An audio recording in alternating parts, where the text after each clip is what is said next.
Near Bishopstone are the remains of the largest tide mill in Sussex.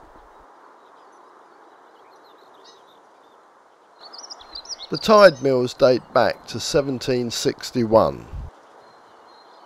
The land was owned by the Duke of Newcastle, and he leased the land to John Challen and John and William Woods.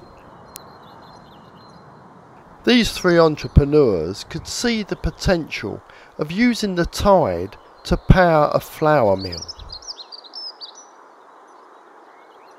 The mill was later owned by William Catt and his family.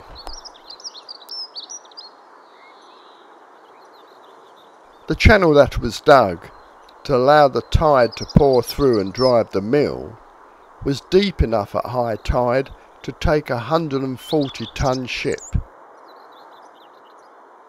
These ships would arrive bringing coal and grain and various other supplies, and therein taking away the flour produced by the mill. There were approximately 100 staff working the whole mill complex, and along with their family, a small community grew.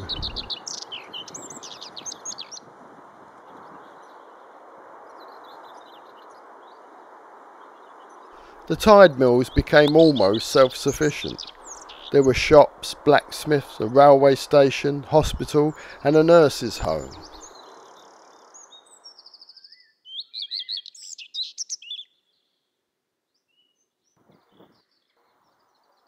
The mill ceased to function as a mill at the turn of the 19th century.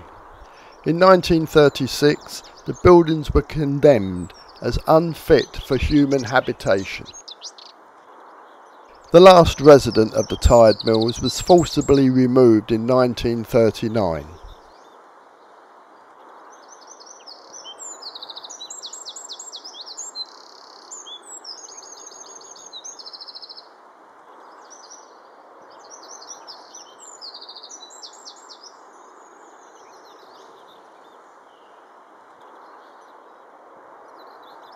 The fields around the mills were often used as a training ground for street fighters.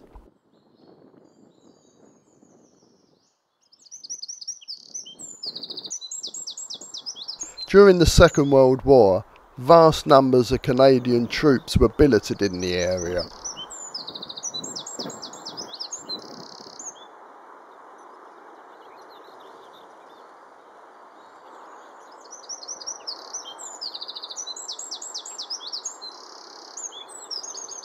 Another claim to fame for the mills is that in 1904 a Marconi radio station was sited here.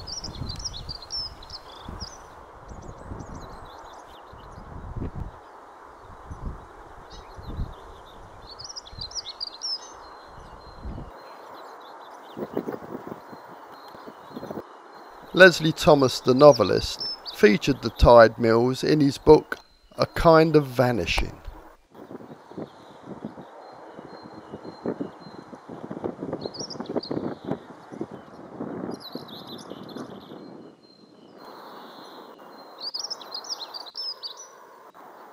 The mill was very successful in its heyday, growing from 5 pairs of grinding stones to 16.